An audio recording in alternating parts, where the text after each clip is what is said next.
Making headlines. The president commends the efforts of Maldivians who tirelessly raise awareness and advocate for the rights of visually impaired citizens. The city's minister reassures that the government is working tirelessly to bring solutions to islands with a lack of adequate seawalls and sewerage issues.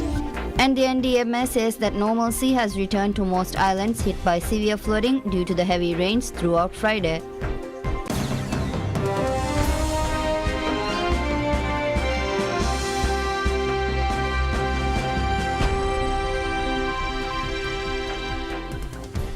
Bismillahirrahmanirrahim. Assalamu alaikum and welcome to PSM News in English with me, Idham Naeem. President Dr. Mohamed Moise commends the efforts of Maldivians who tirelessly raise awareness and advocate for the rights of visually impaired citizens. President Dr. Mohamed Moise on Saturday commended the remarkable efforts of individuals in the Maldivian society who tirelessly raise awareness and advocate for the rights of visually impaired citizens. The president made these remarks in his message to mark World Braille Day. In his message, President Dr. Moise reflected on the transformative impact of Braille and its vital role in empowering people with visual impairments. The president emphasized that Braille breaks down the barriers that limit their participation in the society, serving as a crucial tool to enable them to become active and independent contributors to all aspects of societal development. He reaffirmed the fundamental responsibility of every nation to ensure that appropriate services and resources are designed and made accessible for people with visual impairments. The president stated that his administration will continue to implement policies that address the needs of this community and reaffirm the commitment to empowering people with disabilities, fostering their inclusion in the society, and supporting them in living with dignity. The Ministry of Islamic Affairs unveils its plan for comprehensive service and research in 2025, underscoring its commitment to fostering religious peace and harmony. The research projects will be conducted in collaboration with the Maldives National University MNU and the Islamic University of Maldives IUM, according to the ministry. Ministry officials have identified 4 primary areas of focus for this year's research efforts. One study will examine the integration of Islamic ethics and conduct within the national education curriculum. Another will assess the shortcomings and success of existing religious awareness programs. A third research initiative will address societal issues, investigating the prevalence of bullying, gambling, theft, mugging, fraudulent schemes, and prostitution in the community. Building upon the activities of the previous year, the ministry will continue its efforts to spread the religious message and enhance religious awareness, according to the ministry. The Ministry of Fisheries and Ocean Resources announces the reopening of applications for loans to finance the installation of refrigerated seawater RSW systems on fishing vessels. The RSW financing facility aims to fund the installation of RSW systems on fishing vessels, ensuring the preservation of catch freshness and quality and thereby bolstering the fishing industry. This loan program is a collaborative effort between the Fisheries Ministry and the SME Development Finance Corporation SDFC. Initially launched in September 2024, the ministry received 39 loan applications during the initial period. Of these, 19 applicants were deemed eligible according to ministry sources. The Fisheries Ministry informed PSM News that it is currently drawing up agreements with those eligible for the loans. The loans will be disbursed once these agreements are signed. To facilitate the application process, the ministry plans to revise the policy when reopening the loan scheme. The ministry revealed that applications are set to reopen on January 7th through the SDFC online portal. In this round, applicants can apply for the RSW financing facility for new boats under construction, it added. Minister of Cities, Local Government and Public Works Adam Sharif Umar reassures that the government is working tirelessly to bring solutions to islands with a lack of adequate seawalls and sewerage issues. Speaking to PSM News, City's Minister Adam Sharif acknowledged that large parts of the capital Malé city had experienced severe flooding after heavy rainfall throughout Friday. The minister said though the pumps to drain the flooding were functioning, the sheer volume of rainfall had led to knee-deep water in large parts, especially on the west of the capital. In addition to Malé city, he noted that several islands across the Maldives also had to endure severe flooding. The minister said the islands that had suffered the worst of the flooding, mostly due to wave swell surges, had been the ones with damaged sea walls. Minister Adam Sharif blamed such neglect to lack of foresight and inadequate long-term planning. He admitted that such major renovations and repair of infrastructure cannot be done overnight. However, he assured the people that the government was working tirelessly to implement its plans to resolve such issues faced by the country. He insisted that these plans will offer long-term solutions to these islands. The minister noted that authorities have offered assistance and relocations to people displaced due to the flooding, adding that the authorities remain on standby with more rainfall forecast in the next 24 hours. National Disaster Management Authority (NDMA) says that normalcy has returned to most islands hit by severe flooding due to heavy rains throughout Friday after water receded from flooded areas. NDMA said that in addition to the torrential downpour, several islands had also experienced wave swell surges, and authorities with the assistance of local councils are assessing the damage. Flooding due to wave swell surges have reported from Narudu in Shavian Atoll and Inguradu in Ra Atoll, while flooding from heavy rains have been reported from Kudahuadu and Midu in Dal Atoll and Nilandu and Magudu in Faf Atoll. NDMA added that dozens of houses in these islands had reported flood damage, but no evacuations were required and residents have returned to their respective homes after the water receded. The capital Malé city also suffered in the torrential downpour on Friday, with large parts, especially in the west of the capital, flooded in knee-deep water. Maldives National Defense Force (MNDF), which had led to drainage operation, had said the emergency drainage system established last year by this administration had eased the efforts. MNDF's Lieutenant Colonel Faiz Rashad told PSM News that the drainage operation started just before noon on Friday, with 27 pumps installed in 7 areas of Malé city and had continued around the clock until around 8:30 a.m. on Saturday.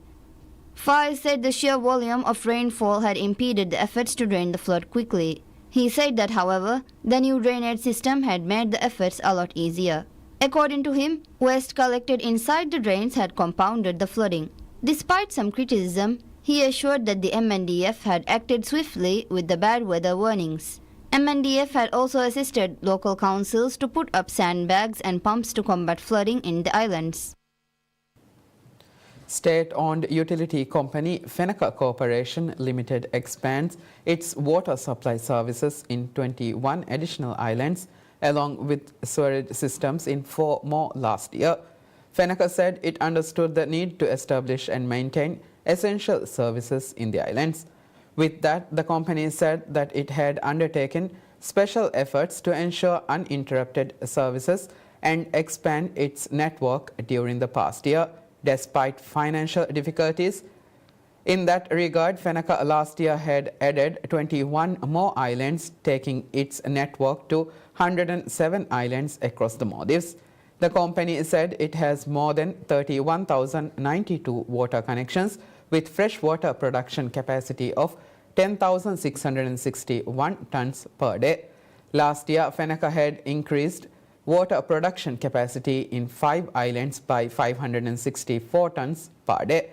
In addition, 360 new households have been with water connections, while 22 islands have been incorporated into its new billing system in September last year to provide sustainable water services. The company is providing sewerage service to 92 islands without charging any fee.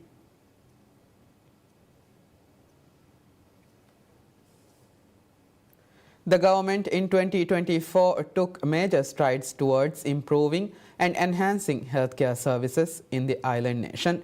Several initiatives had been launched as the administration looks to plug the long-standing gaps in the healthcare system.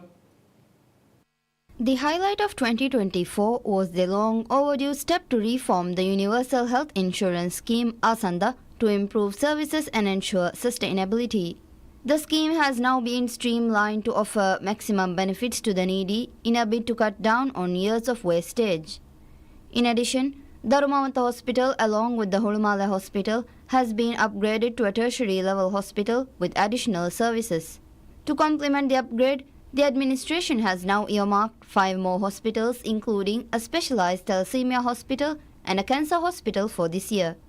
The cancer hospital will be developed on the land adjacent to Darumawanta Hospital in Male City, where the concept and design of the first phase of the 25-story building have already been completed. To ensure food safety, a Food Safety Act was enacted for the first time in the country's history, which has further empowered the Maldives Food and Drug Authority (MFDA) to ensure more monitoring and oversight. Other important initiatives taken by the government include the launch of the National Mental Health Helpline 1677, which provides 24-hour services to ensure mental health. In addition, laboratory services have commenced in 76 more islands, previously lacking the basic services. Furthermore, the introduction of IVF treatment under ASANDA for the first time also remains a key highlight of last year. But the most significant step taken by the government towards a healthier society remains the clampdown on tobacco products. The administration has increased taxes on tobacco, while a nationwide ban on vape products and electronic cigarettes was imposed last year. The government has also raised the minimum age of selling tobacco products to 21 years. In 2024, the ASANDA reform initiative included the bulk procurement of high-quality prescription medicine. The launch of air ambulance service to airlift critical patients in the atolls is also among a host of initiatives launched by this administration last year to improve and enhance the healthcare system of the country.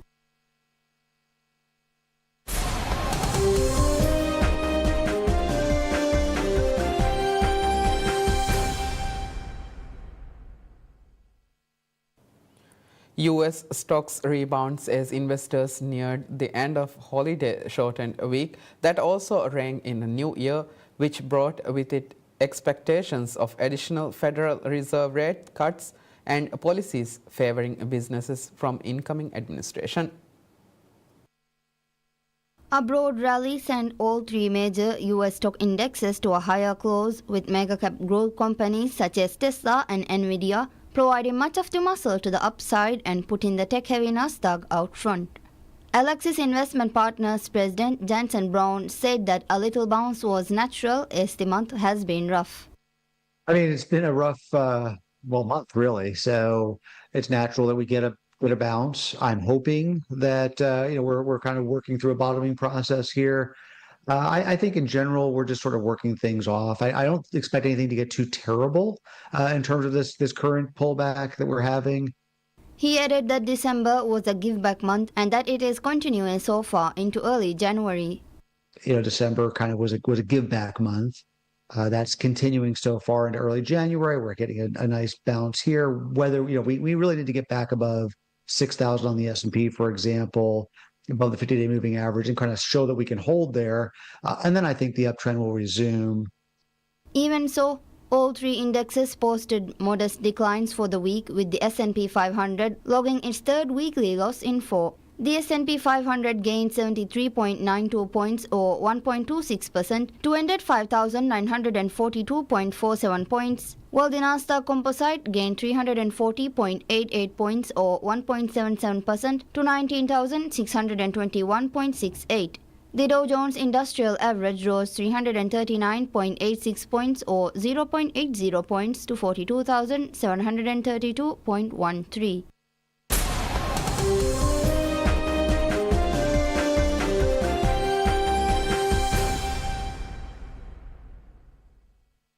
Protesters against impeached President Yoon Suk Yeol marching in large numbers on Saturday were met with heavy police resistance on the road leading to the presidential residence in Seoul. Police information surrounded and blocked flag-waving protesters during their march towards President Yoon's official residence a day after South Korea's presidential guards and military troops prevented authorities from arresting the impeached president in a tense 6-hour standoff inside Yoon's compound in the heart of Seoul. Yoon is under criminal investigation for insurrection over his December 3rd martial law bid that stunned South Korea and led to the first arrest warrant to be issued for a sitting president. The Corruption Investigation Office for High-Ranking Officials CIO said in a statement that it was judged that it was virtually possible to execute the arrest warrant due to the ongoing standoff. The CIO called off the effort to arrest Yoon around 1:30 p.m. on Friday due to concerns over the safety of its personnel and said it deeply regretted Yoon's non-compliance. It added that it would consider its next step. Insurrection is one of the few criminal charges from which a South Korean president does not have immunity. Yoon's lawyers have said the arrest warrants was illegal and invalid because the CIO did not have the authority under South Korean law to request a warrant. South Korea's Constitutional Court said on Friday that it will hold first arguments on January 14th in a trial to decide whether to oust President Yoon Suk-yeol, in which the impeached leader is required to appear for the first arguments. The court said it has planned a second session for January 16th in case Yoon refuses to appear for the first arguments. Poland launched its presidency of the Council of the European Union on Friday with an emphasis on security as the bloc faces the return of Donald Trump to the White House, deteriorating trade relations with China, and Russia's grinding war in Ukraine. European Council President Antonio Costa stressed the importance of continued support for Kyiv until a comprehensive, just and lasting peace was reached and said defense was a strategic priority for the EU. The motto of the Polish presidency is Security Europe. Our union was born as a project of peace after World War II, and we need to strengthen once again our security to ensure peace in Europe. Therefore, Ukraine must remain our top priority. This year, we must continue to stand with Ukraine as much as necessary for as long as it takes to win a comprehensive, just and lasting peace. International law must prevail for the freedom of Ukrainian people and for our common security. For that, we must continue to see defense as a strategic priority for the European Union. Poland is seeking a leading role in shaping European policy, especially on security, and Prime Minister Donald Tusk is a well-connected figure on the EU stage. But as European capitals face tough decisions on issues such as how to bolster and finance defense spending, analysts say Warsaw is unlikely to be able to lead on its own. Regarding Europe's collective security and support for Kyiv, some analysts said Germany, Europe's biggest economy, could take on a bigger role after its February 23rd national election, which the Conservatives are currently tipped to win.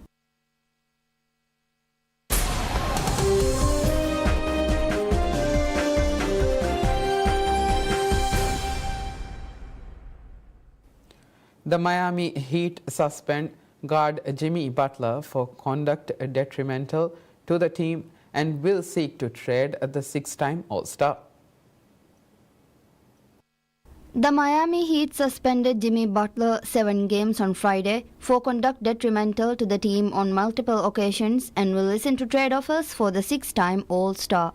The suspension comes one day after Butler essentially requested a trade out of Miami after saying he probably would never be content playing for the Heat again. In a statement released Friday, the Heat suggested that Butler's conduct has become an issue over the course of the season and particularly the last several weeks. The Heat said in their statement that through Jimmy Butler's actions and statements, he has shown that he no longer wants to be part of this team, adding that Butler and his representative have indicated that they wish to be traded and that their offers will be taken into consideration.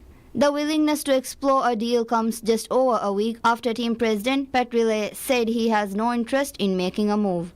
Butler upped the ante in an interview with reporters following Thursday's 128-114 home loss to the Indiana Pacers. ESPN reported that Butler asked for a trade after team officials implied he had not given an all-out effort on Wednesday in a 119-108 win over the New Orleans Pelicans, his first game since December 20th due to an illness. He also scored 9 points in that game over 25 minutes.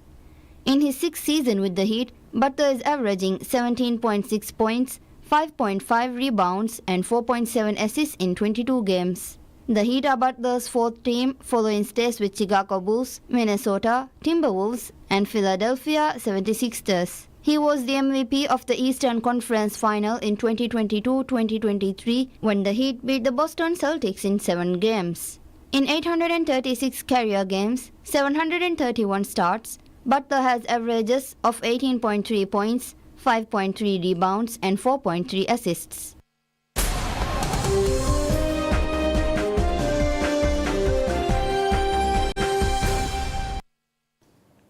Rosalind Akochi, a smallholder farmer in western Kenya, scans her cassava crop with a smartphone using artificial intelligence AI to instantly diagnose plant diseases and pests.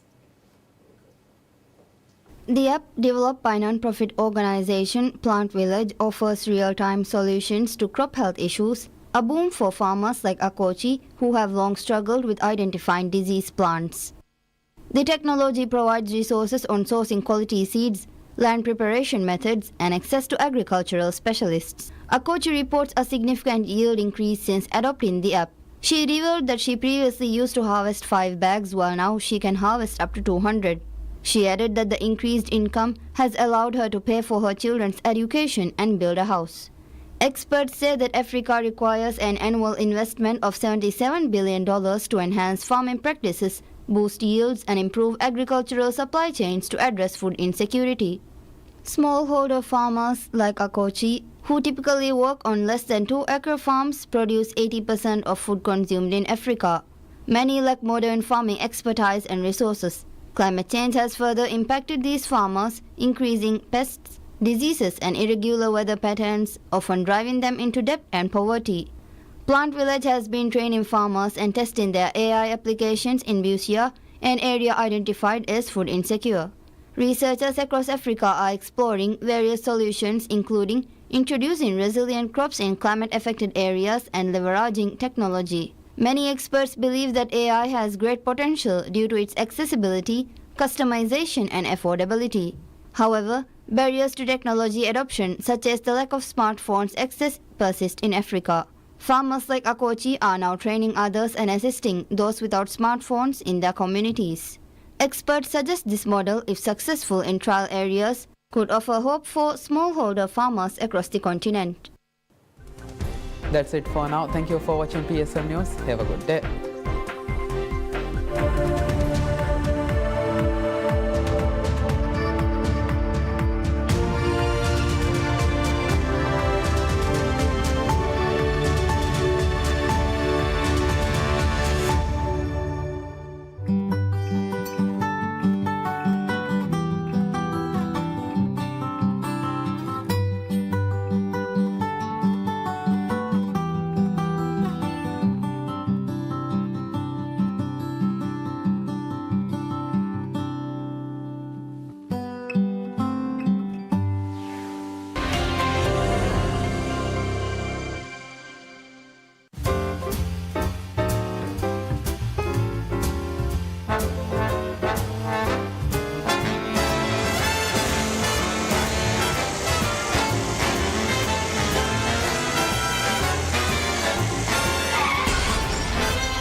मगुमच्चे सवाल को नुदुनु एमे पहुं तिजहुनी मुळिमुण ग Bende जोळाकन accident तहुगा नुवदी है इसे तमी हम मरवनी बोले लिबियानी अक्सर साइकिल दुबार हेलमेट वाला